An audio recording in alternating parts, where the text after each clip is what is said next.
우리 오늘 함께 볼 하나님의 말씀은 열왕기상 18장 41절로 46절까지의 말씀입니다. 제가 읽겠습니다. 엘리야가 아합에게 이르되 올라가서 먹고 마시소서. 금비 소리가 있나이다. 아합이 먹고 마시러 올라가니라. 엘리야가 갈멜산 꼭대기로 올라가서 땅에 꿇 엎드려 그의 얼굴을 무릎 사이에 넣고 그의 사안에게 이르되 올라가 바다 쪽을 바라보라. 그가 올라가 바라보고 말하되 아무것도 없나이다. 이르되 7번까지 다시 가라. 7번째 이르러서는 그가 말하되 바다에서 사람의 손만한 작은 구름이 일어나나이다. 이르되 올라가 아합에게 말하기를 비에 막히지 아니하도록 마차를 갖추고 내려가소서 하라 하니라.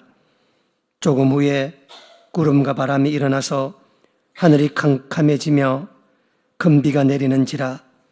아합이 마차를 타고 이스라엘로 가니 여호와의 능력이 엘리야에게 임함에 그가 허리를 동이고 이스라엘로 돌아가는 곳까지 아합 앞에서 달려갔더라.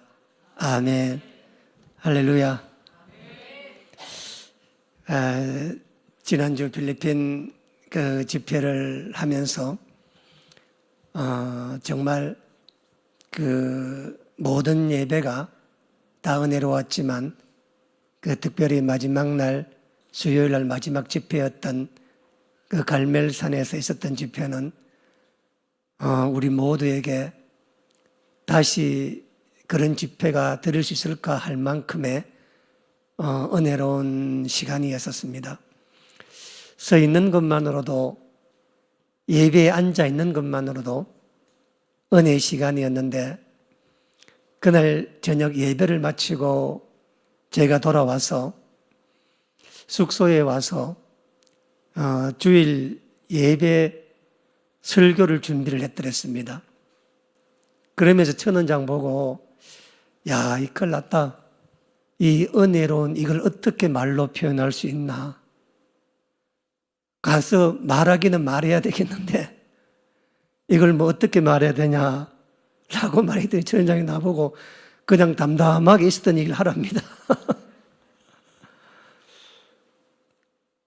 이게 현장이라는 게 얼마나 중요한가라는 게 있지 않습니까?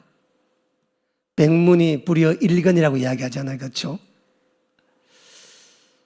제가 설교를 준비하면서 2017년 10월 달 옛날 자료들을 좀 살펴보면서 2017년 10월 20일 날 우리가 이 필리핀 선교 두마케티 3차 선교 집회를 마치고 난 다음에 우리 교우들로는 첫 번째로 보홀에 갔었습니다. 첫 번째로 보홀에 갔었는데 그때 그 보홀에서 태풍을 맞았거든요. 태풍을.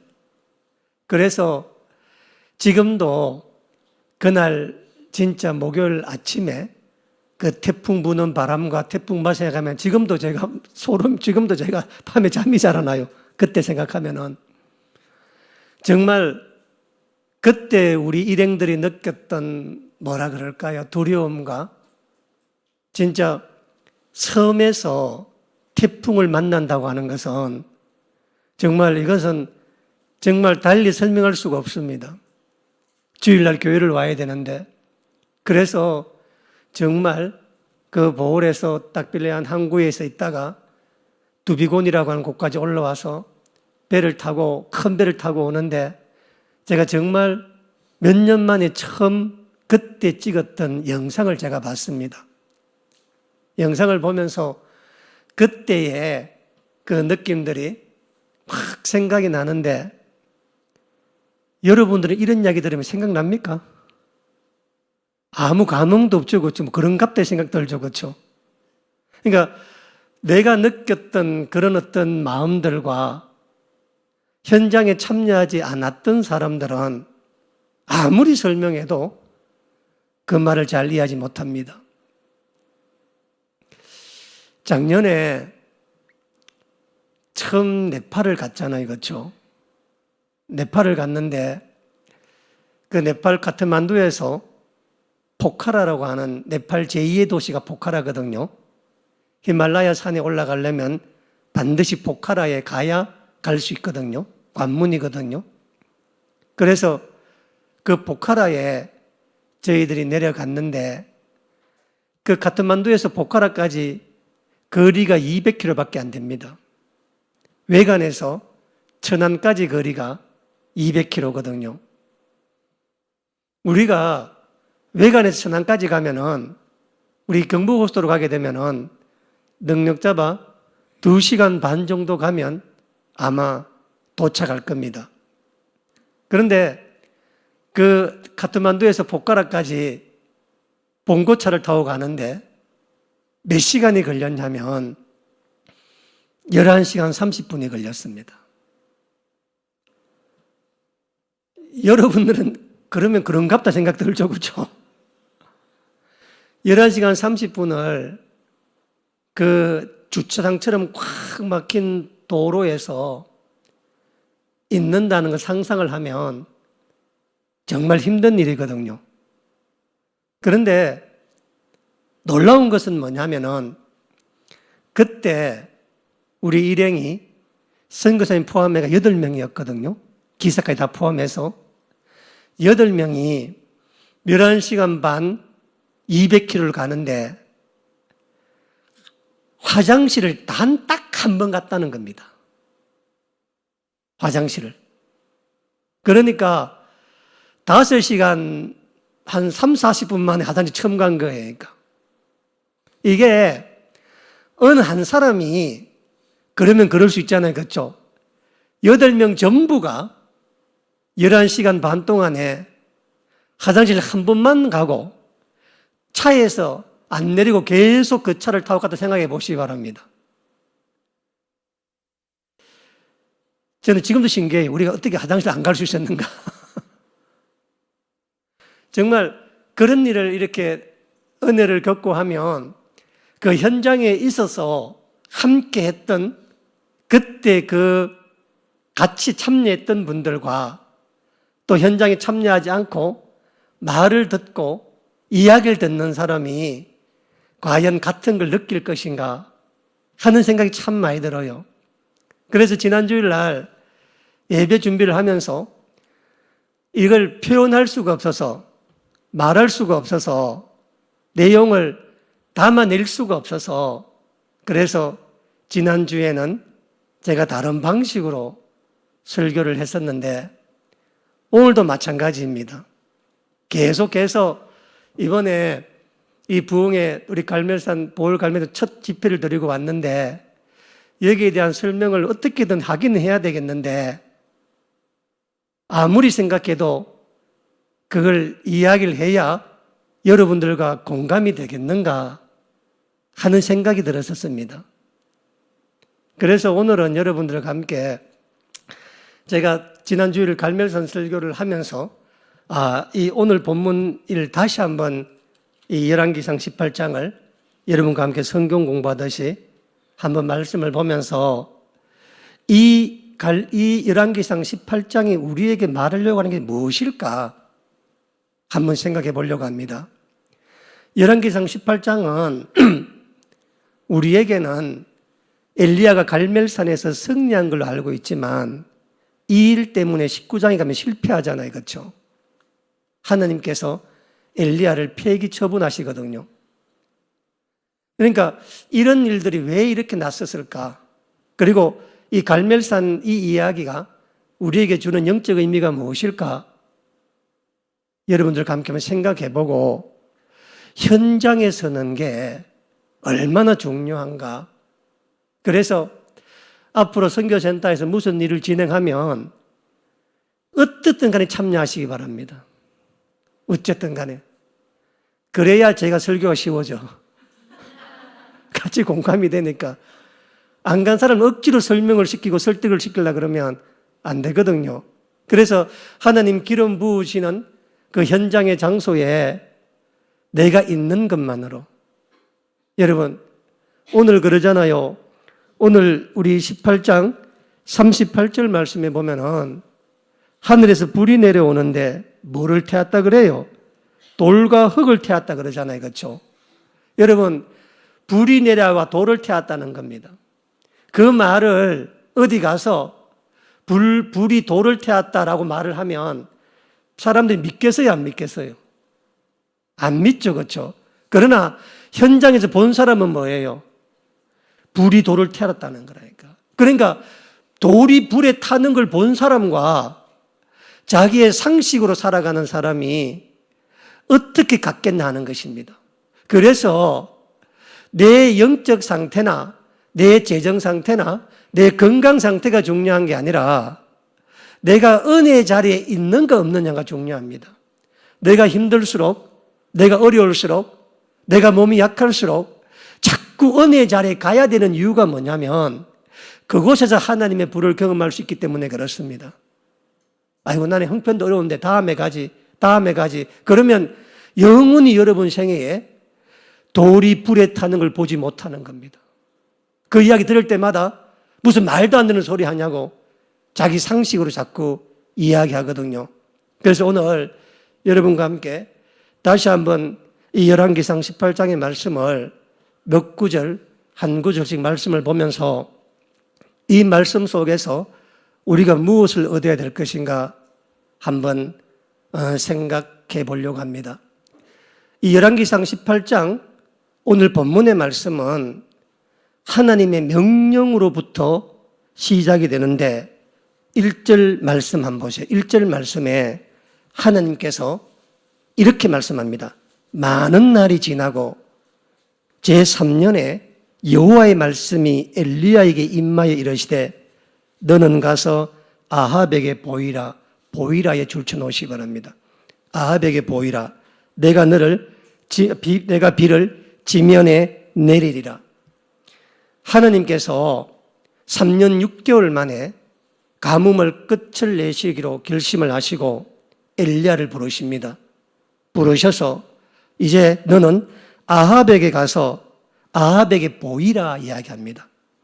여기에 보이라고 하는 이 히브리어 단어는 만나라는 단어가 아닙니다.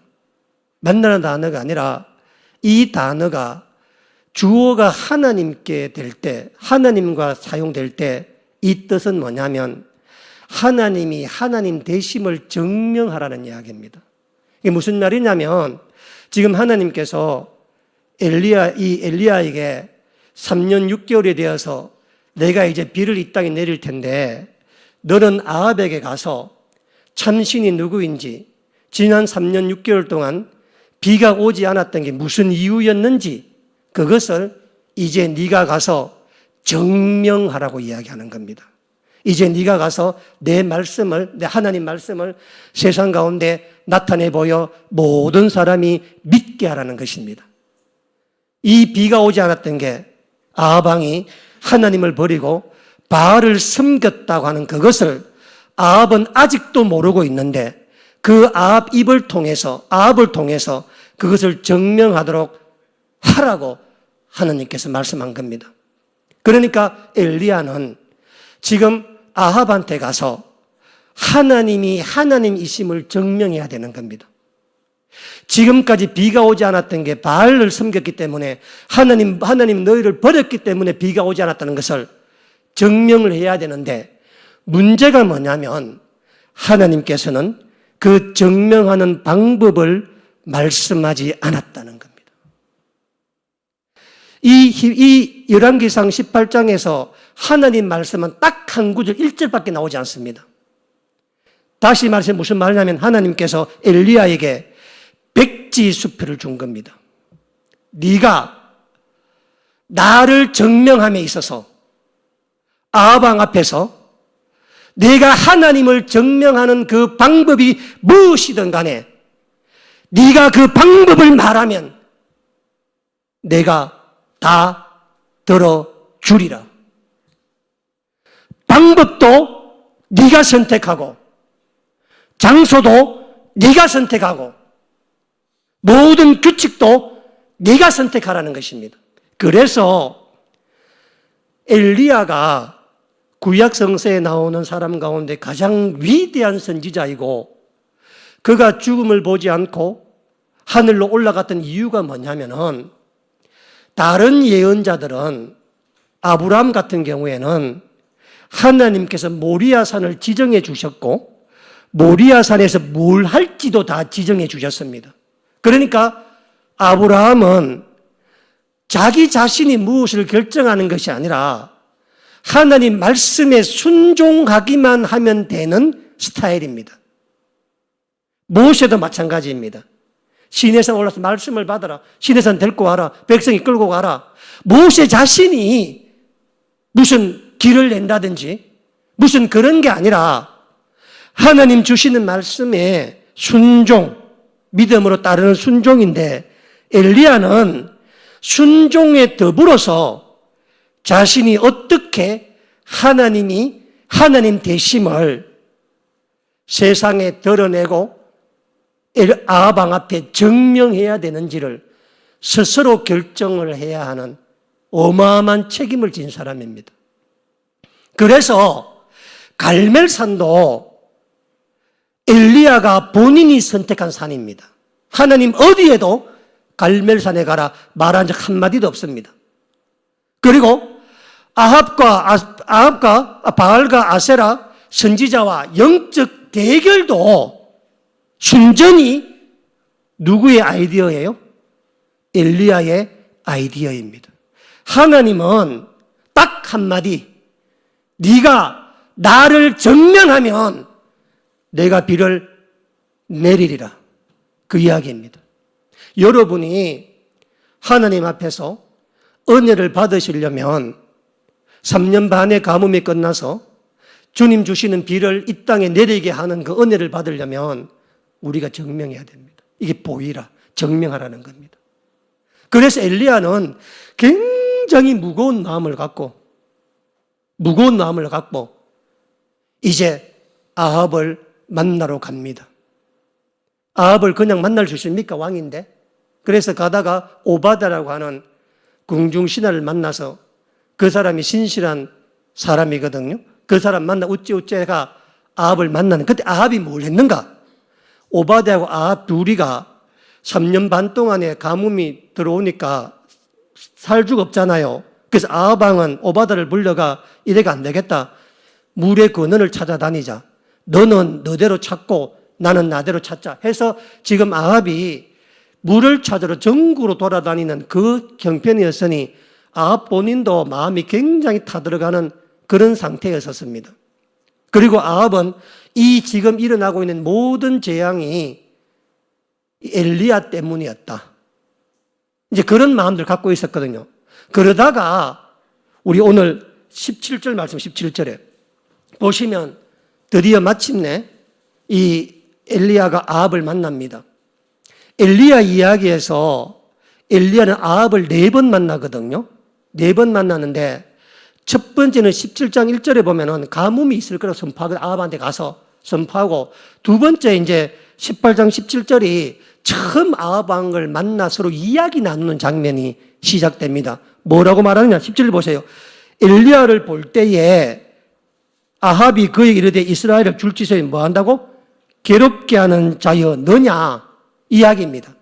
이걸 원어로 해석하면, 원어의 뉘앙스를 해석하면은 아합이 엘리야를 보자마자 네가 그렇게 돌아다니며 이스라엘을 망한다고 소리치고 다녔던 자가 바로 너냐?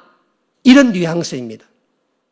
제가 괴롭게라고 하는 말에 줄치라 그랬는데 이 단어가 성경에 여러 번 사용되는데 제가 대표적으로 2가지만 말씀드리면 첫 번째는 창세기 34장 30절에 이 단어가 쓰여집니다. 그 내용이 뭐냐면은 이 야곱이 아들들과 함께 세겜에 머물고 있었는데 세겜의 추장이 하몰의 아들 세겜에 와가 디나를 강간하잖아요. 그렇죠? 디나를 강간하니까 강간을 하고도 뭐 결혼 한 해 만에 온갖 이야기해도 아버지 야곱이 뭔 말을 안 하니까 시몬과 레이가 가서 그 세겜성 모든 남자들에게 너희들이 할례를 하면 우리와 결혼하겠다. 거짓말 한 거죠. 그렇죠? 할례를 딱 시켜놓고 가서 모조리 다 죽입니다. 죽이고 돌아오니까 야곱이 그들에게 이렇게 말합니다. 야곱이 시몬과 레위에게 이르되 너희가 내게 화를 끼쳐, 이 화를 끼쳐가 여기 괴롭게 하다와 같은 단어입니다.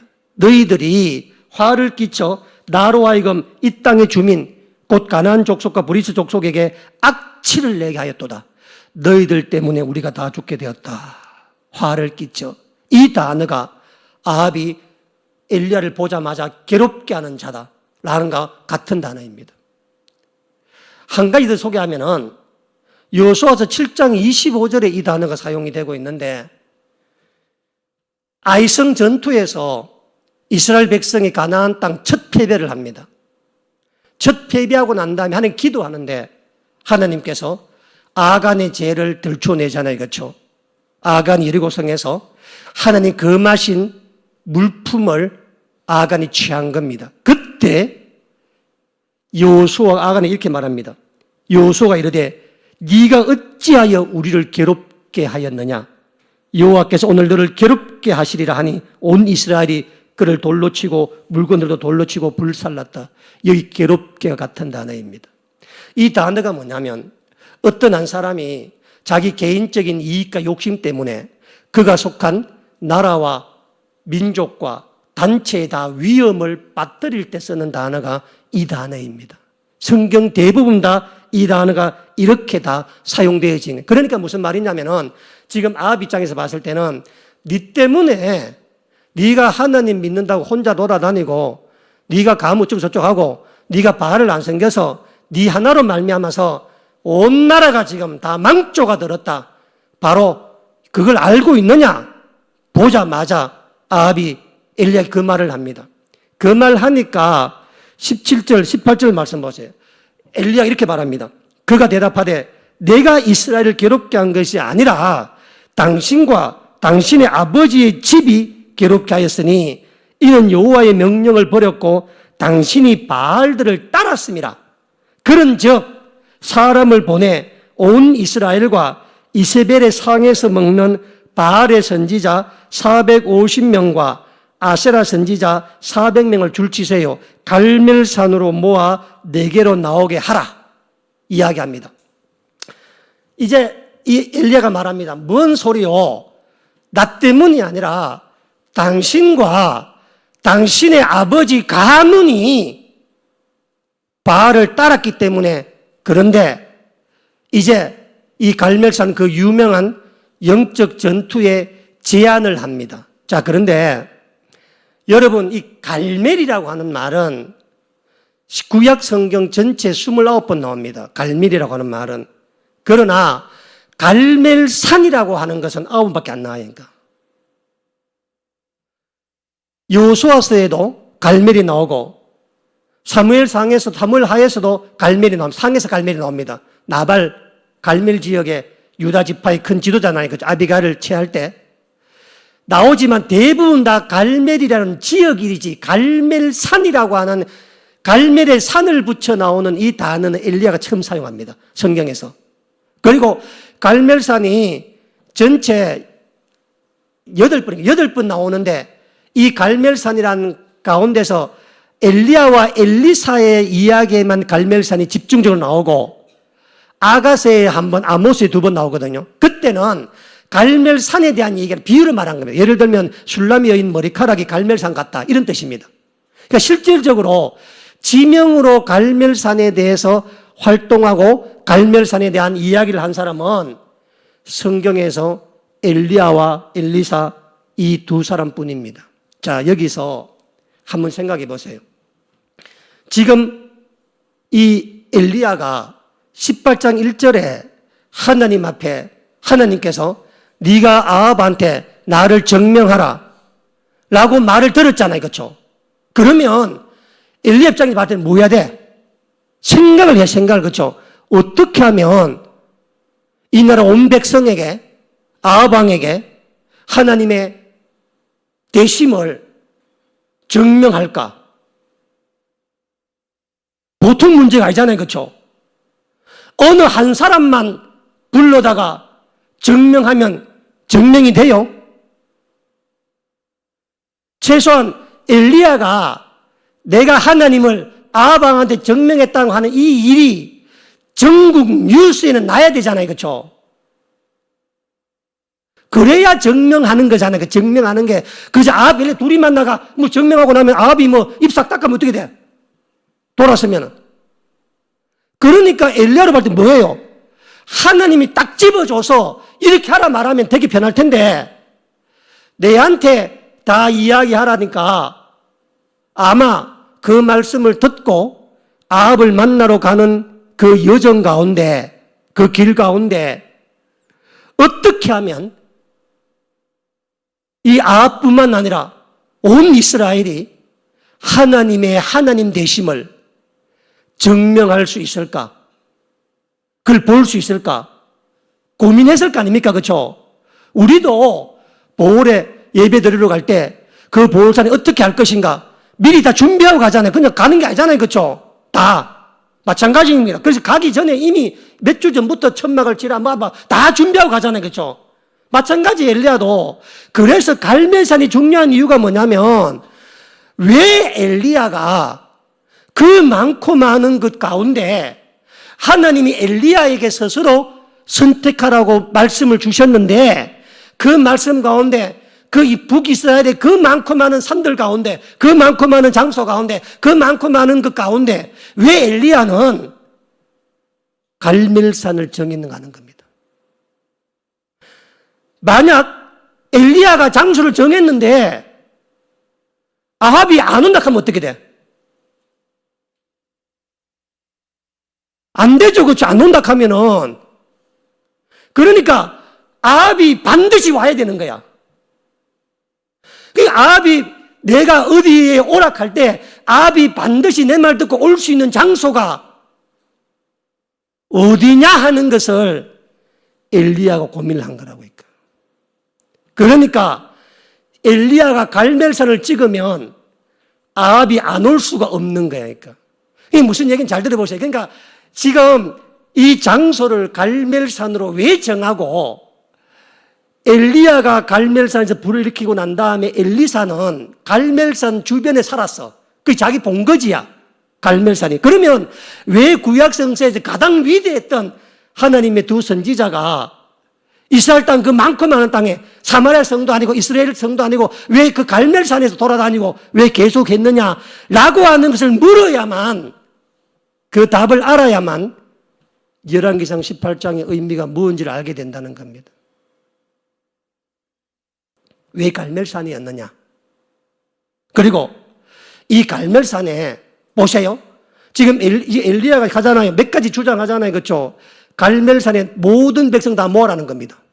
그러면 지금 우리가 저 밖에 양목 사람들한테 가서 내 김윤수 목사 오늘 설교하니까 내일 저녁까지 베델 선택에 다 오락하면 와, 안 와? 온다 해서. 안 와요. 그렇죠? 왜 안 와? 관심이 없잖아. 그렇죠? 자기들은. 그럼 엘리야가 아합왕한테 모든 갈멜 다 오락하면은 이거 말도 해. 그래서 아합이 전국 방송으로 백성들이요 갈멜 다 모이시오 하면 갈멜 오겠어 안 오겠어 사람들이? 안 오잖아. 그런데 반드시 와야 된다는 거야. 엘리야가 볼 때는. 다른 데는 안 와도 어디 온다는 거야? 갈멜산에는.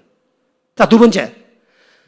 바알과 아세라 선지자를 다 불러오라 하는데 여러분 그 사람도 오겠어 안 오겠어? 그런데 어디도 온다는 거야? 갈멜산에는. 그러니까 이게 무슨 얘기냐면은 하나님을 증명해야 되는데 하나님 되심을 증명해야 되는데 하나님 엘리야에게 모든 정권을 주고 네가 뭘 하든 간에 네 방법, 네 시간, 네 제안, 네 생각 무조건 해라. 내가 다 들어주마. 응답하마. 말씀하셨는데 그러려 그러면 전부 모아야 돼. 전부 다 데리고 와야 돼. 전부 한 자리 다 모아야 돼. 여러분 설교가 어려운 게 아니라 사람을 모으는 게 어려워. 10,000명 모이면 설교 술술 돼. 아시겠습니까? 이렇게 적으면 어려워. 막 목에 핏들 써야 되는 거야. 많은 핏들 쓸 필요도 없어. 많으면. 그러니까 뭐냐면은 내가 하나님 되심을 증명하기 위해서는 온 세상이 다 모여야 되는데 온 세상이 다 모일 수 있는 곳이 어디일까를 찾는 게 이 엘리야입니다. 그걸 어디로 잡았다는 거예요?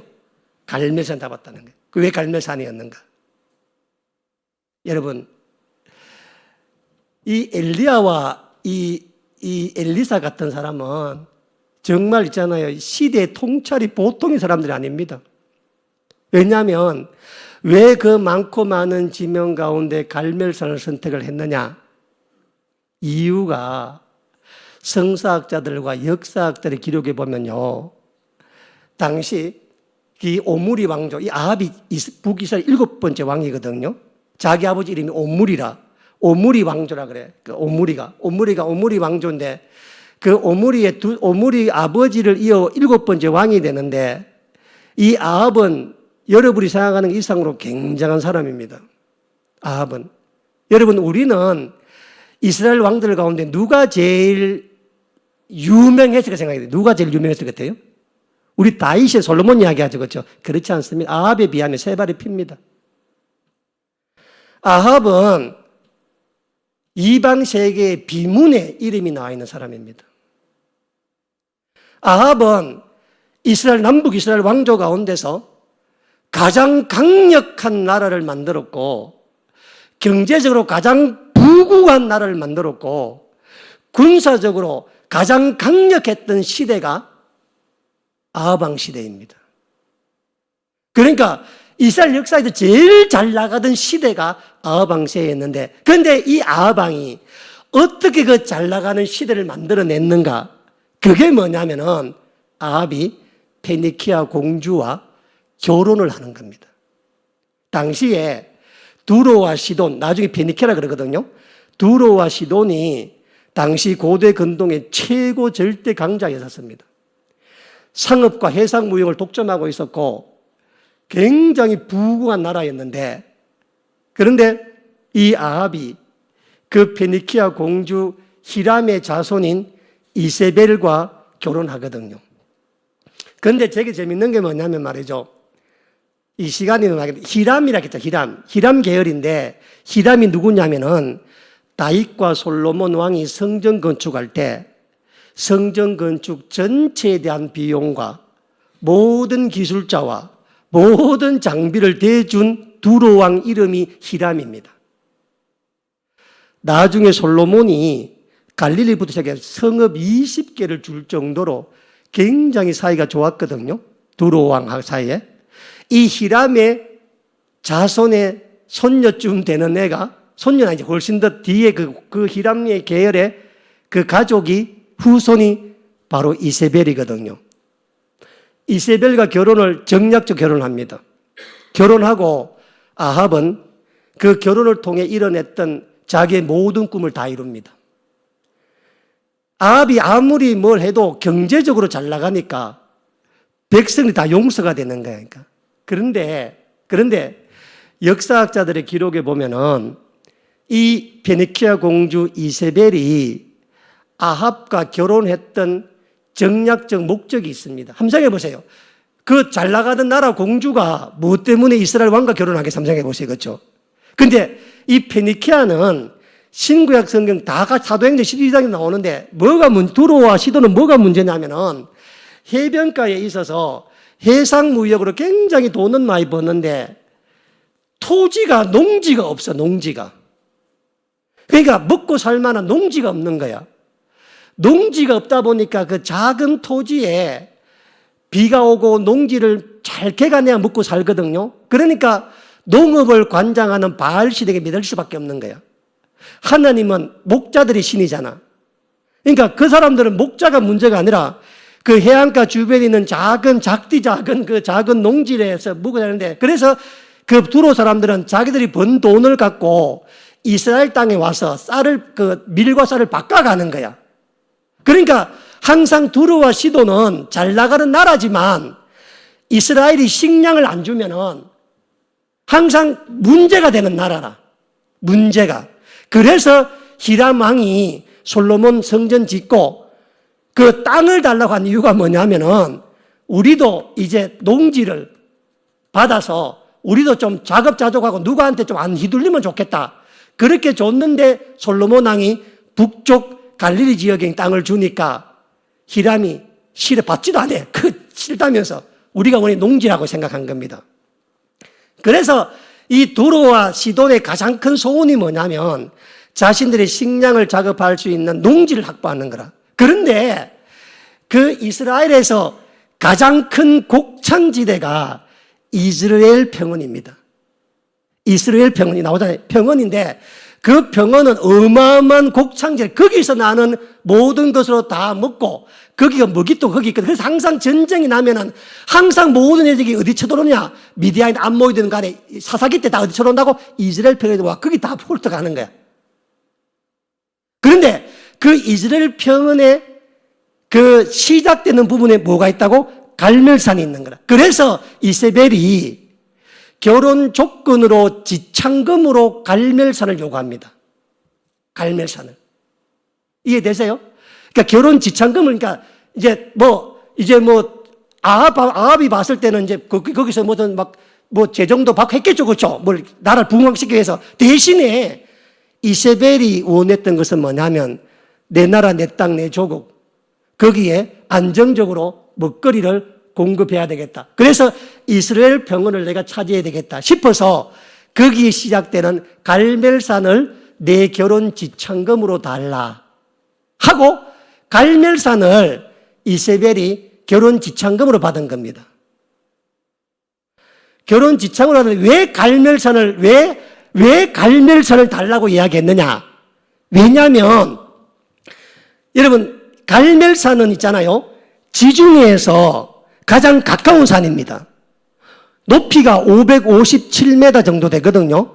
그래서 지중해에서 구름이 불어와서 갈멜산을 넘어서 비가 되는 거예요. 그러니까. 그래서 그 비가 이스라엘 평원에 끊임없이 내리고 갈멜산 옆에 있는 기손 강가가 범람해서 항상 곡창지대라. 거기는 가물어도 물이 안 말라. 그런데 그 갈멜산이 우기 때 이스라엘의 첫 번째 비가 내리는 지역이 갈멜산이라. 갈멜산에서 비가 내려야 나머지 비가 내려. 왜냐하면 지중해에서 구름이 넘어와서 갈멜산 넘어가야 되기 때문에. 그러니까 이스라엘에서 첫 번째 우기 때 비가 내리는 지역이 갈멜산이고 바로 그곳에 비를 내려서 이스라엘 평원에 곡창이 되니까 바알신이 뭘 관장하는 신이라고? 농경, 비를 주관하는 신이잖아요. 그렇죠? 그러니까 이세벨은 갈멜산을 자기가 받아야 갈멜산에 비가 내려서 그 비로 농지가 되니까 내가 믿는 바알신이 이 풍요를 준다라고 하는 이데올로기가 만들어질 수 있는 그 산이 유일하게 이스라엘의 갈멜산뿐입니다. 설명됐겠나 모르겠다. 이해되시죠? 그렇죠? 그래서 지중해에서 불어오는, 그래서 여기도 보면 나중에 올생 보면은 구름이 어디서 오느냐, 비가 어디 바다 보잖아요. 그 지중해라. 지중해에서 작은 구름이 넘어오면은 내려오면서 온도가 낮아지면서 구름이다가 비가 쏟아진다고. 비가. 그러니까 이세벨이 봤을 때는 자기가 믿는 바알 종교의 총본산지로 세워질 수 있는 곳이 어디라고? 바로 갈멜산인 갈멜산. 그래서 그곳에서 단락을 해가지고 여호와의 제단을 다 무너뜨리고 대규모 바알과 아세라 신전을 그 위에 세워놓고 그곳에서 바알과 아세라 선지자들과 신전 창녀들이 맨날 비 내리기 위한 바알 나름대로의 제사를 밤낮으로 드리는 곳이 갈멜산입니다. 그러니까 갈멜산은 평상시에도 바알과 아세라 제사장이 드글드글 하는 데라. 평상시에도 이스라엘 백성들이 맨날 기도하는 데라. 왜? 거기서 비가 와야만 해결되는 문제들이니까 농사가. 그런데 몇 년간 비가 안 왔다고? 3년 반 비가 안 왔으니까 그 있던 모든 바알 가선장이 다 지금 어디 모였겠어요 지금요? 갈멜산에 기우제 지낸다고. 우리도 왜 기우제 지내다 그러면 선지자가 다 모여있고 백성들 전부 비 안 온다고 전부 다 지금. 그러니까 굳이 엘리야가 갈멜산에 모이라 말할 것도 없어. 우리식으로 말하면 우리나라 조선시대 때 왕이 기우제 지내는 장소가 있으면 그곳에 지금 3년 반 비가 안 오면 신하고 신료고 관료고 누구고 다 와가 제사 돼야 안 해야 돼. 왕도 지금 물 찾아 돌아다니고 있는데 지금 누가 집에 들어 앉아 있어? 그러니까 모든 바알 가르치는 전부 다 모이고 신전창에 다 모이고 막 하다 뭐 지금 막 갈멜산은 3년 반 동안에 그래서 이제 때가 된 거야, 때가. 만약에 1년 만에 만약 모이겠어. 아직 안 모여. 안 답답하니까. 그런데 바알이 농경신이고 비를 간장한 신인데 3년 6개월 동안 비가 오지 않았으니까 갈멜산에서 비가 와야 오는 거라니까. 갈멜산에서 첫 비가 와야. 전부 다 어디 모이는 거야, 전부 다. 전부 갈멜산에 한테 다 모여있는 거야. 싹 다 울굴한 거야, 지금 그거에. 그러니까 아합 왕도 와야 돼, 안 와야 돼? 와야 되는 거야, 갈멜산에. 그래서 엘리야가 보통 머리 있는 사람이 아닙니다. 보통 머리가. 그냥 생각해서 올라간 것이 아니라 그곳에 가면은 그래서 850명 되는 사람이 이 바알 가선자가 한몫이 있을 수 있던 이유가 뭐냐면은 이런 일 때문에 또 거기 많은 백성이 모일 수 있는 까닭이 뭐냐면은 전부 다 비 때문에 염려돼 걱정돼서 온 나라의 모든 좀 무슨 관료는 다 모였을 거 아니야 전부 다 그곳에 비가 와야 되니까. 그래가지고 지금 갈멜산 전체가 드글드글 끓고 그 갈멜산 산 중앙에 있잖아요. 산 정상에 아합의 단독 장막이 따로 있었습니다. 아합이. 그러니까 아합도 수시로 이세벨과 함께 뭐해요? 오는데 특히 우기가 시작되는 겨울에는 이 이세벨과 아합이 사마리아 성이 아니라 겨울 궁전인 이스라엘 병원인 궁전으로 옵니다. 이스라엘 궁전으로.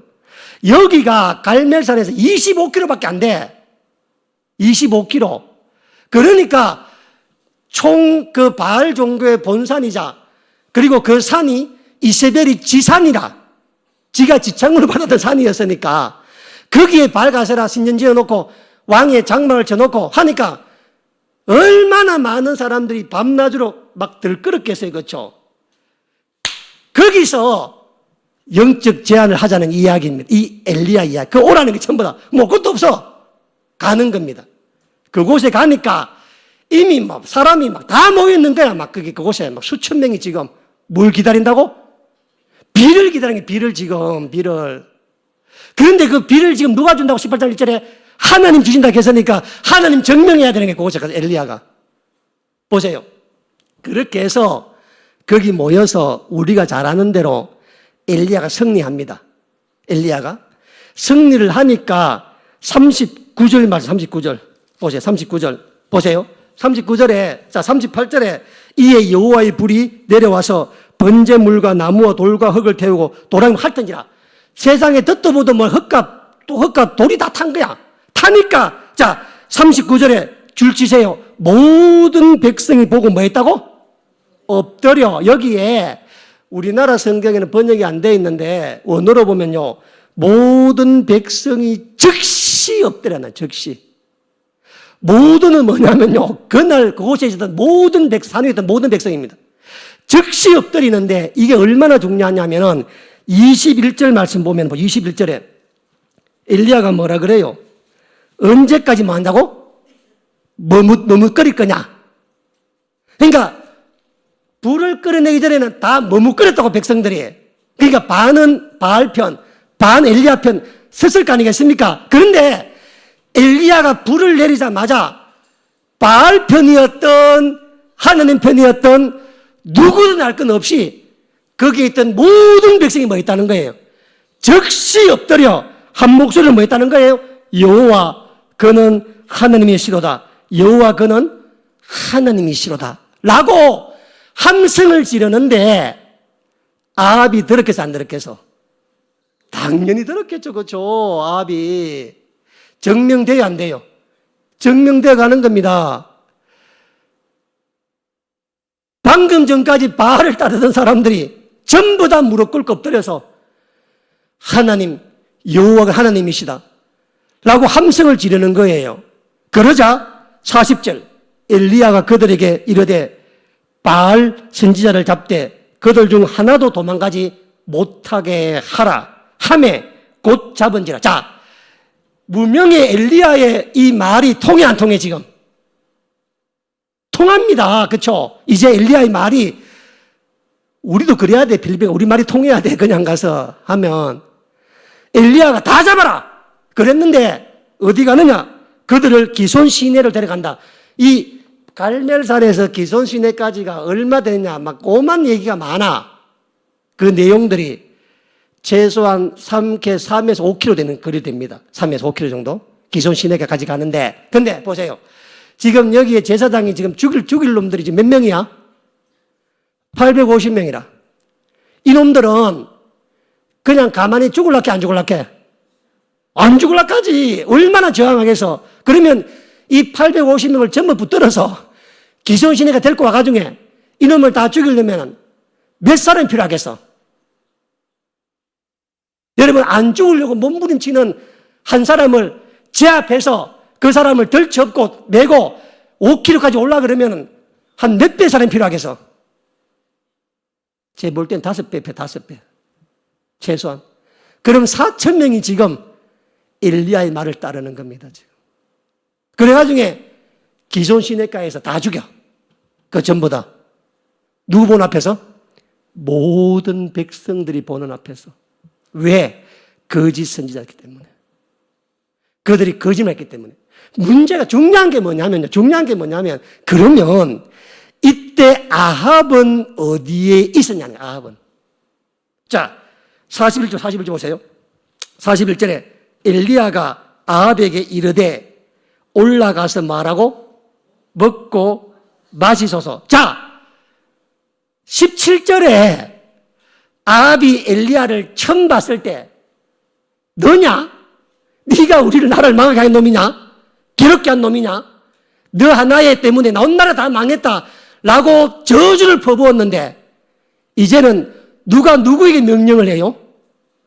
엘리야가 아합에게 어디라고?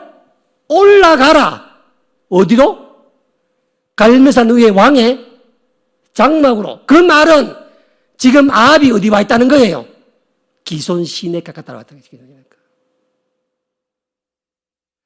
아합은 어찌 되는가 보려고, 어떻게 되는가 보려고 하늘에서 불이 내리는 것도 봤고, 그 백성들이 엘리야의 말 한마디에 일사불란하게 그들을 붙들어서 기손 시내에 가서 다 아주 현장에 봤다고.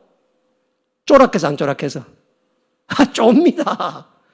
쫄았더니 엘리야가 뭘 돌아보면 뭐라고요? 이제 그만 산에 올라가서 뭐 하라고? 먹고 마시라.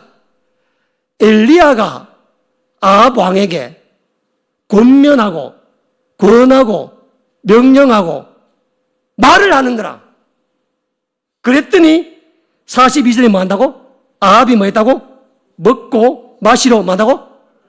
올라가니라. 자, 누가 누구 말 들어? 그렇죠.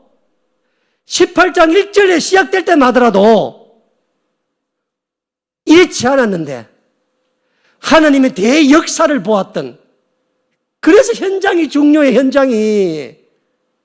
아합은 현장에서 봐서 안 봐서? 다 봤다고. 현장에서 모든 백성이 무릎 꿇고 기도하며 찬양하며 하는 거 다 보고. 그랬더니 지도 이스라엘 사람인데 아합 왕도. 그래서 엘리야가 이제 그만 올라가라 해서 아합은 엘리야의 말을 듣고 어디까지 올라온다고?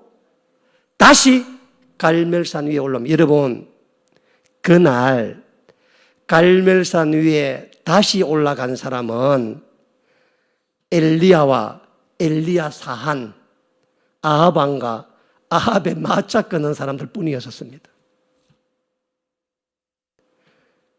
여러분 보세요. 이게 참 뭐냐면요. 엘리야의 참 그 위대한 게 뭐냐면, 여러분 우리가 예를 들어서 제가 설교 한마디 막 4,000명이 막 4,5,000명이 내 말 듣고 가서 막 큰일 벌여. 그러면 지금 그 850명 죽였으면은 지금 엘리야가 승리한 거잖아. 그러면 그 밑에 뒤풀이 해야 돼, 안 해야 돼? 그렇죠? 막 부흥회 막 이야기 나누고 막 은혜 막 나누고 밤새껏 이야기해야 되잖아. 엘리야는 산으로 올라가 다시.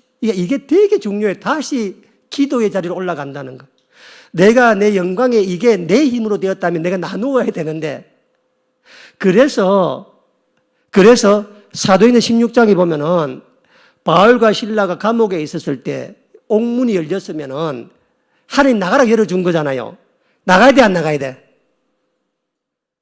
나가야 되는데 바울과 실라 나가지 않고 누구를 본다고? 간수를 본다고 했잖아요. 간수를. 기적이 왔는데 그 기적을 유보한다고 하니까. 하나님 내게 기적을 벌어줘. 바울아, 이제 나가라. 빨리 나가라 하고 문을 열어줬는데도 불구하고 바울은 나가지 않고 오히려 겁먹고 두려워하고 있는 그 간수를 구원해내는 일을 하거든요. 우리 같은 빨리 나가는 게 빨리 부흥의 집회 잡아야 되잖아. 나 보았네, 나 들었네, 나 이겼네, 나 승리했네. 그런 말 해야 되잖아. 지금 엘리야도 마찬가지입니다. 지금 백성들이 얼마나 흥분했겠어. 지금 온 나라가 지금 난리 난 거야. 지금 막 온 나라가 지금 전부 다 엘리야 이야기 때문에. 그랬으면 엘리야 그들과 함께 잔치하고 축제하고 그래야 되는데 엘리야는 그들을 다 집으로 보내고 혼자 산 올라가. 뭐가 남았는 거라? 기도. 하나님께서 비를 준다 해도 기도는 해야 됩니다. 아시겠습니까? 자, 중요한 게 뭐냐면요. 지금 산 위에는 누가 있다고? 엘리야와 아합왕이 있습니다. 아합왕은 너무 큰 충격을 받아가 지금. 아합왕은 지금 자기 인생에 하나님의 능력을 받기 때문에 내 인생이 어떻게 될까 하고 걱정, 염려되기도 하고 정말 주님 앞에 내가 잘못 살아난 게 아닌가 하고 마음도 해결해야 돼가지고 걱정이 돼가 지금 막 묵고 마시라 하지만 뭐가 더 하겠습니까? 그러면서 엘리야가 뭐 하냐고 보니까 저 끝에서 기도하고 있는 엘리야가. 아합만이 그날 엘리야가 기도하는 걸 봅니다.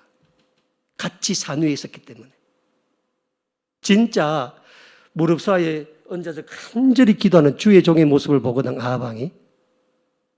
그러면서 44절 말씀에 보면은 보세요. 7번째 이르러서는 그가 말하되 그는 엘리야 말해. 그가 말하되 사람이 말하되 바다에서 사람의 손만한 작은 구름이 일어나나이다 라고 하니까 엘리야가 뭐라 그래요?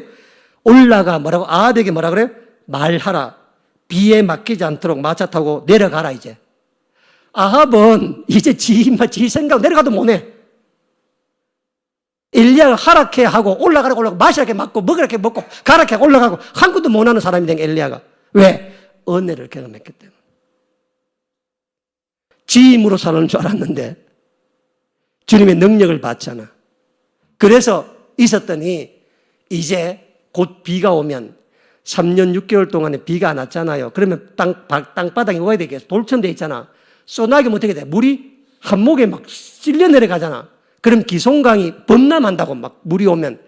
비는 잔잔히 와야 밤새고 스며들지 빠르다 한번 싹 그냥 포고 내려가잖아요. 그러니까 그렇게 될 끝에서 그러기 전에 빨리 가라 라고 이야기하니까 그제서야 아합이 짐 챙겨 내려오잖아요. 그렇죠? 그러니까 아합이라고 하는 사람은 현장에서 하나님의 역사와 경험을 바라보면서 아합은 변합니다. 하나님 앞에.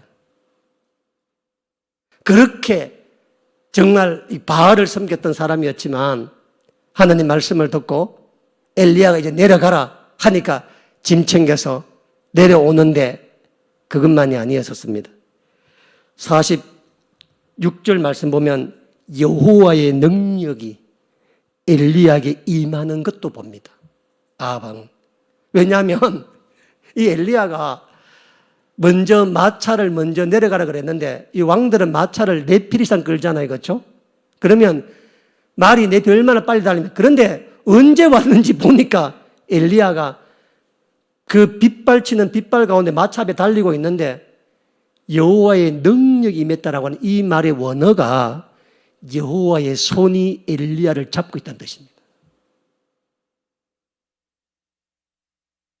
그러니까 그날 아합 왕은 엘리야를 만나서 괴롭게 하는 자여 뭐고 막 그랬는데 정말 하나님은 엘리야가 원하는 대로 모든 걸 다 들어주셨잖아요. 엘리야가 원하는 대로. 왜냐하면 하나님 그렇게 하라 하셨으니까.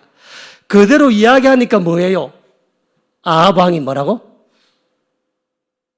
하나님 앞에 변하는 거라. 엘리야의 말을 듣고 먹고 마시고 올라가고 내려가고 가고 진짜 엘리야의 여호와의 능력이 임한 것을 마찬에서 보게 되는 겁니다. 그래서 19장 1절 보세요. 그래서 아합이 엘리야가 행한 모든 일과 그가 어떻게 모든 선지자를 칼로 죽였는지를 이세벨에게 말하니 줄쳐놓으시기 바랍니다.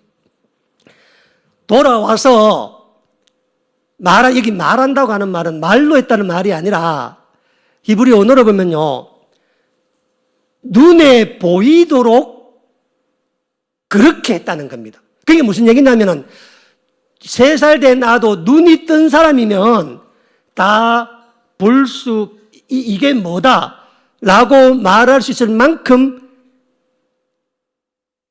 아합이 낱낱이 자세하게 한 개도 빠짐없이 내게 어떤 일이 있었는가, 갈멜산에 무슨 일이 있었는가, 하나님 얼마나 큰 불을 내렸는가, 당신이 그렇게 했던 그 거짓자들이 어떻게 다 죽었는가, 그날 모든 백성들과 모든 관료들과 모든 이 나라의 유력한 사람들이 전부 엘리 앞에 무릎을 꿇고 하나님 찬송했던 그 일, 그러니까 여보 우리도 이제 뭘 버려? 바알을 버리고 하나님 앞에 돌아섭시다. 내가 다른 사람 같으면 내가 그 말 안 믿겠는데 내가 현장에 있었다니까, 내가 현장에서 봤다니까, 내가 현장에서 하나님의 손이 엘리야 붙은 내가 봤다니까, 큰일 나. 우리 이제 회개하고 돌아서서 하나님 앞에 이제라도 돌아서자. 낱낱이 자세하게 사람이, 눈뜬 사람이 보는 것처럼, 누구든지 보는 것처럼 이 아합이 상당히 고합니다. 아마 두렵고 떨리는 마음으로 여기 들어가다가는 우리가 다 죽겠구나, 여기서 주님 앞에 온전 돌아서야 되겠다, 하나님 돌아서야 되겠다 라는 마음으로 자기 부인 이세벨에게 다 이야기합니다. 이세벨은 누가 지금 말하는 거예요? 남편이 말하는 게, 남편이. 그렇죠? 그것도 흥분대가 지금 막 두렵고 경외로운 모습으로 그렇게 와서 일하면 그 말 들어야 돼, 안 들어야 돼? 여러분 남편이 그런 말하면 들어야 돼, 안 들어야 돼요? 들어야 되죠. 그죠? 근데 2절 보세요. 이세벨이 사신을 엘리야에게 보내요. 뭐 한다고? 내일 이맘때 반드시 내 생명을 죽이리라. 여러분, 이세벨은 아합 왕이 와서 그렇게 말하는데 들어 안 들어? 안 들어요, 안 들어. 무슨 음모론을 말하는 줄 알고, 여러분 도대체 이세벨의 이 강함이 어디서 나오는 걸까요? 이세벨의 이 독함이 도대체 어디서 나오는 걸까요? 따라서 이유는 한 가지다. 현장이 없었기 때문이다.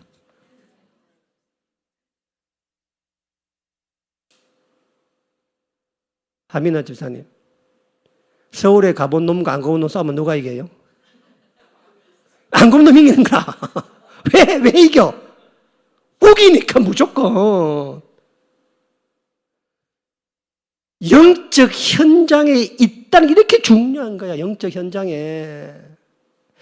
이세벨과 아합은 부부 사이였는데 하루 만에 사람이 달라지는데,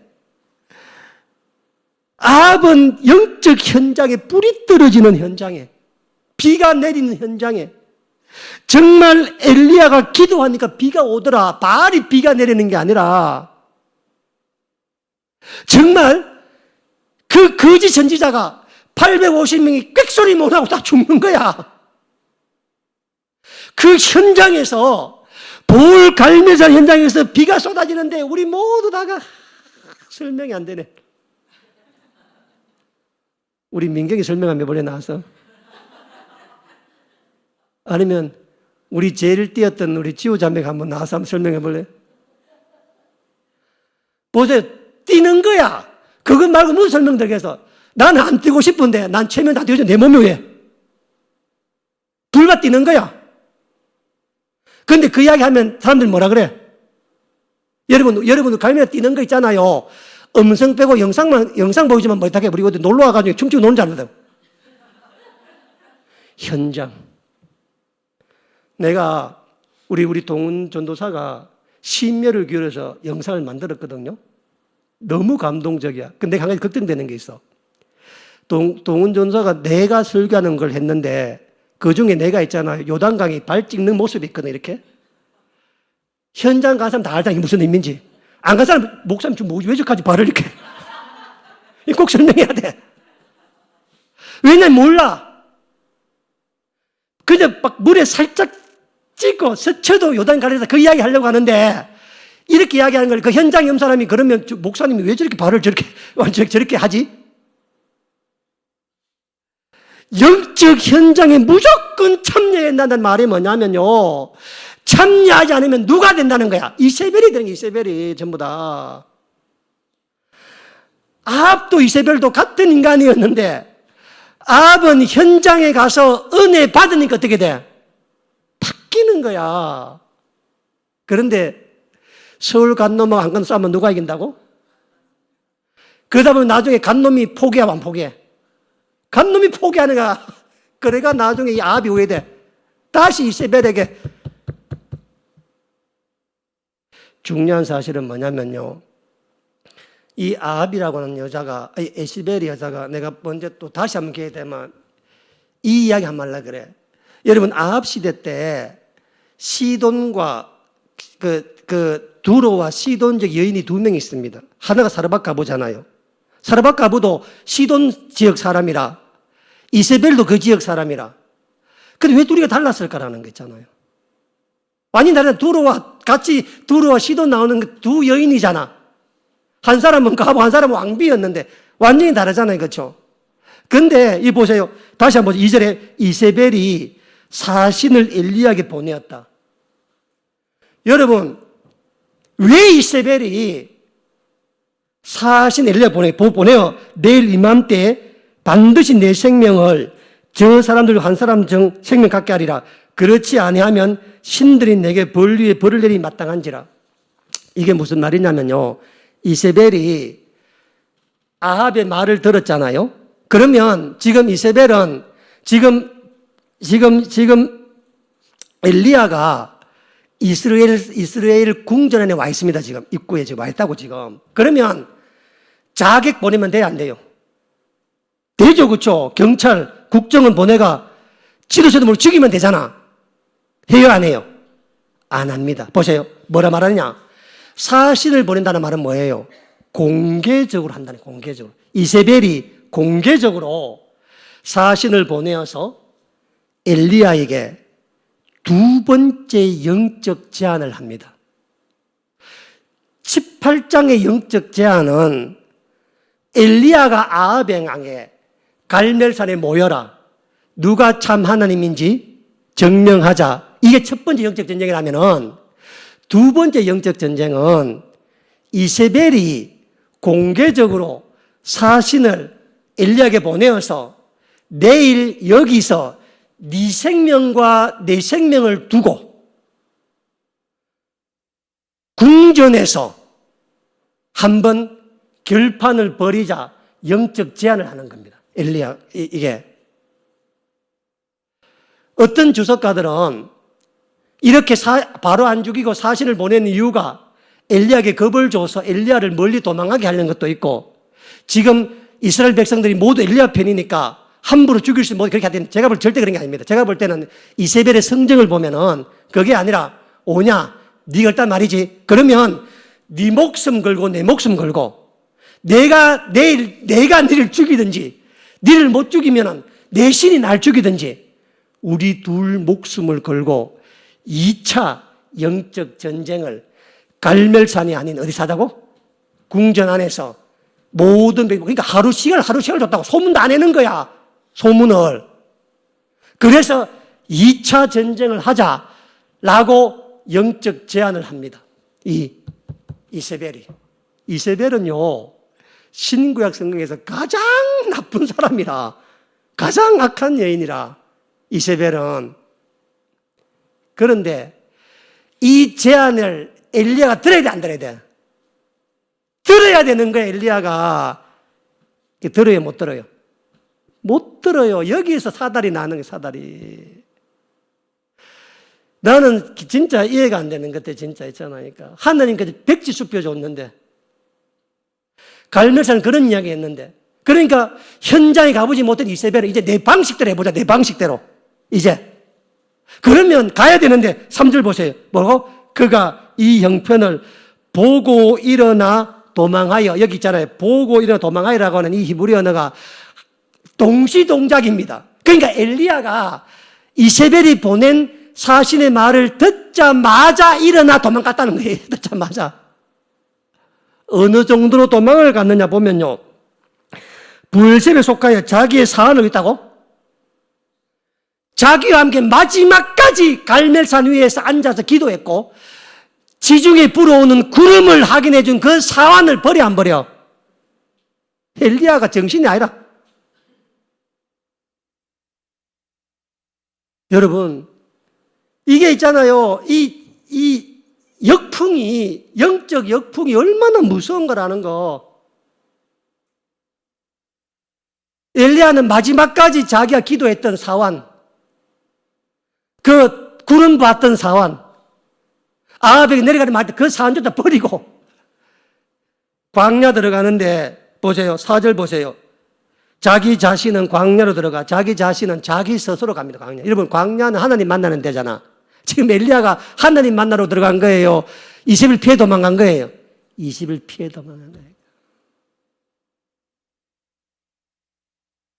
그래서 엘리야의 이 행동 때문에 모처럼 갈멜산에서 하나님께 돌아온 아합이 어떻게 돼? 다시 이세벨에게 넘어가는데, 그 사건이 열왕기상 21장에 나오는 나봇의 포도원입니다. 비극이 이루어지는 거라니까. 그래서 이 아합 왕은 그때 받았던 하나님의 모든 은혜를 다 엘리야 도망가는 곳 다 쏟아버리고 다시 바알과 자기 아내 이세벨의 말 쫓아서, 하나님께서 이스라엘의 가장 기본적인 게 뭐라 그랬어요? 제가 설교 때 토지는 누구 거라고? 하나님 거니까 매매하지 말라 그랬는데, 이 아합은 그래도 유대인이 하나님을 알아서 전전긍긍해. 여러분, 이스라엘이라고 하는 이 평야인데 이 뜻이 뭐냐? 하나님이 씨를 뿌린다는 뜻입니다. 그렇게 곡창지더라. 이 포도원이 거기 있었다. 이스라엘에 있었다. 땅에 있었다고. 그걸 갖고 싶어 전전긍긍했는데 뭐 한다고 이게 이세벨이 보더니 당신 왕 맞냐면서, 왕이 어떻게 하냐 그러면서 거짓 정인 세워서 땅을 빼앗잖아요, 그렇죠? 그리고 나봇을 죽이잖아. 그래서 하나님이 세우셨던 가장 기본적인 토지에 대한 것조차도 법을 어기고 완전히 사라지는 겁니다. 내가 여러분 은혜 받잖아요, 그렇죠? 은혜 받을 때 조심해야 될 게 뭐냐면은, 은혜 받은 김에 평상시 내가 전도하려고 한 사람 한번 전도해야 되겠다, 그렇게 마음 먹다 역풍당할 수가 있습니다. 왜냐하면 함부로 설득하면 안 돼. 안 믿는 사람은. 주님께서 만질 줄 때까지 기다려야 돼. 주님께서. 여러분, 제가 말씀드리지만요, 은혜 받았다고 예수 안 믿는 사람 함부로 설득하려고 하지 마시기 바랍니다. 그 사람들은 서울을 안 가봤기 때문에. 왜 한다? 무조건 만다고? 우기는 거라. 무조건. 무조건 우긴 사람한테 말 돼, 안 돼? 안 됩니다. 서울도 안 가본 놈이 서울 가본 놈 자꾸 뭐라 이야기하면 돼, 안 돼? 어떻게 하나님께 만들 기다려, 하나님께서. 여러분, 아합 왕의 최후가 어떻게 되는가? 나중에 남유다 왕이 이 아합 왕의 사이거든요, 나중에. 이 아합 왕이 얼마나 힘든지 알겠죠? 남유다 왕이 사이가, 자기 사이라, 그 왕이. 그 남북한을, 남유다와 북두 통틀어 지가 최고 이런 자라. 그때 아람이 쳐들어오거든요. 그때 길랄라못으로 전쟁을 가는, 길랄라못으로 전쟁을 가는데, 아합 왕이 이 아합 왕은요, 이게 그래도 아합 왕은요, 그나마 사람이 좀 괜찮은 사람이라 여러분 21장 한번 보시면 21장 보시면 자 21장 17절 이하의 말씀 오늘 몇 말씀 보고 마치 27장 17절 이하의 보시죠. 21, 17절에 여호와의 말씀이 디셉 사람 엘리야에게 임하여 이르시되 너는 일어나 내려가서 사마리아에 있는 이스라엘의 아합 왕을 만나라. 그가 나봇의 포도원을 차지하러 그리로 내려가나니 너는 그에게 말라 이르기를 여호와의 말씀이 네가 죽이고 또 빼앗았느냐 하셨다고 또 그에게 이르기를 여호와의 말씀이 개들이 나봇의 피를 핥은 곳에서 개들이 내 피고 내 몸의 피를 핥으리라 하였더라. 아합이 엘리야에게 이르되 내 대적자여 네가 나를 찾았느냐 대답하되 내가 찾았노라. 네가 네 자신을 팔아 여호와의 보시 악을 행하였으므로. 여보 아까는 다시 막 말 듣다가 이제 또 어떻게 돼요? 또 이세벨 말 듣더니 또 사라진 거 변해진 거야. 자, 21절에 여호와의 말씀이 내가 재앙을 내려 너를 썰어버리되 내가 속한 남자는 이스라엘 가운데 매인자나 노인자를 다 멸하리라. 하나님 심판합니다. 심판했는데 하나님께서 이 아합을 좀 그래도 좀 이쁘는 가르치면 조금 더 정삼천정한 이유가 뭐냐면은 25절에 보세요. 예로부터 아합과 같이 그 자신을 팔아 여호와 앞에 악을 행한 자가 없으면 그의 안에 뭐 했다고? 이세벨이 충동하였더라. 그래서 뭐라고요? 27절 보세요. 27절에 아합이 이 모든 말씀을 들을 때 그의 옷을 찢고 굵은 배로 배를 동이고 금식하고 굵은 배에 누우며 또 풀을 풀이 주고 다니더라. 여호와의 말씀이 디셉 사람 엘리야에게 임하여 이르시되 아합이 내 앞에서 겸비함을 네가 보느냐? 그가 내 앞에서 겸비함으로 내가 재앙을 저의 시대는 내리지 아니하고 그의 아들씩 내리라. 그래서 하나님께서 아합이 개판으로 살았지만 그래도 아합이 뭐 하니까? 회개하고 금식하니까 하나님께서 그래도 우리 하나님 마음이 좋으세요. 그래가지고 아합 때는 놔두고 그때는 하마. 그렇지만 이세벨은 그렇지 않습니다. 그래서 나중에 이제 아람 나라와 길랄라못의 전쟁을 하는데 아합이 가만히 보니까 오늘 일진이 안 좋은 것 같아. 그래서 자기가 일반 병사의 옷을 입고 전쟁에 참여해. 혹시 죽을까 싶어서 겁이 나가지고. 그런데 우연히 쏜 아람 군사의 화살이 맞아 죽어. 맞았는데, 화살이 맞거든요? 맞았는데, 피가 흐르잖아. 그래서 아합이 마차 모는 그 마병에게 내가 활을 맞았으니까 빨리 이 전쟁터에 빠져나가자. 그랬는데 하도 사람이 많아야 전쟁터에 많아가 마차가 빠져나가지 못해서 그날 저녁까지 그 전쟁터에 있다가 피가 쏟아져가 죽어. 그래서 그 피를 걔가 할른다고. 이야기했던 것처럼. 그리고 나중에 아합의 아들은 예후에게 죽습니다. 예후에게. 예후 들어보셨죠? 그렇죠? 예후에게 죽는데 예후가 들어오니까 세상에 이 이스라엘이 어떻게 하는 줄 알아요?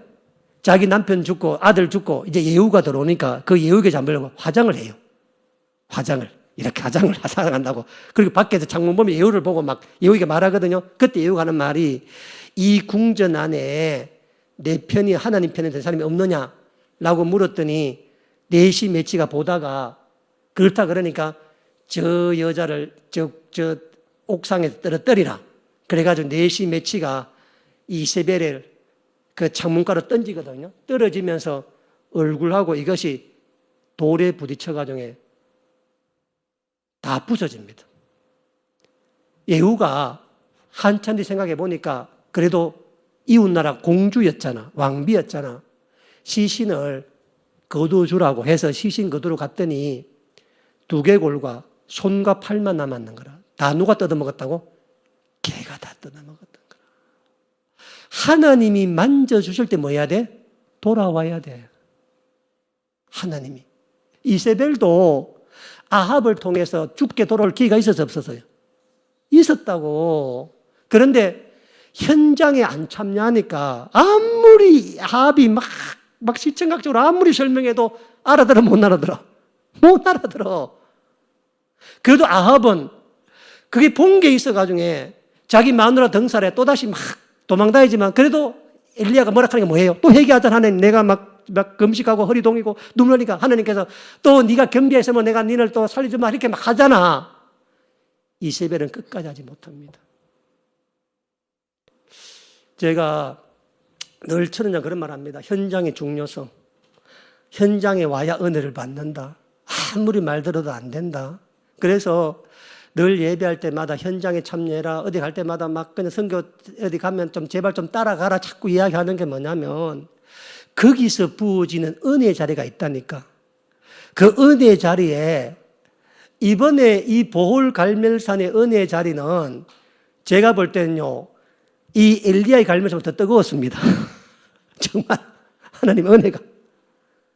제 평생 살아가면서 힘들고 어려울 때마다 그 보홀 갈멜산 위에서 춤추며 우리가 노래 부르며 비바람이 있었을 때 그때 마음 생각하면 우리가 뭐를 못하겠습니까? 그렇죠?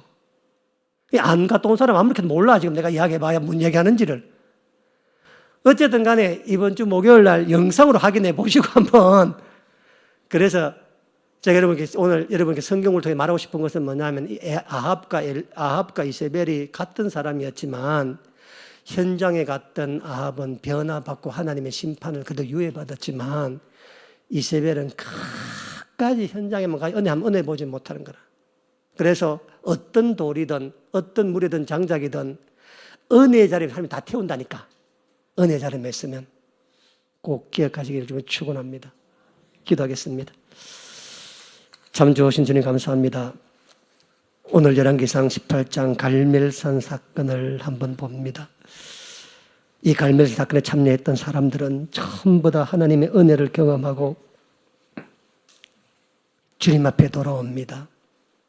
그러나 현장에 없던 사람들은 어떤 말을 해도 주님 앞에 돌아오지 않고 함께할 수 없는 걸 봅니다. 이 시간 주님 말씀하여 주옵소서. 주님 앞에 나아가는 우리가 되게 도와주옵소서. 우리 생애에 은혜의 자리에 항상 서게 도와주옵시고 그 자리에서 하나님을 경험하는 복된 우리가 되게 도와주옵소서. 엘리야처럼 때론 좌절할 수도 있고 넘어질 수도 있지만은 주님 앞에 한번 섰던 그 은혜의 그 경험이 우리를 살게 할 줄로 믿사오니 이 시간 주님 우리와 함께하여 주옵소서. 감사하며 예수님 이름으로 기도하옵나이다. 아멘.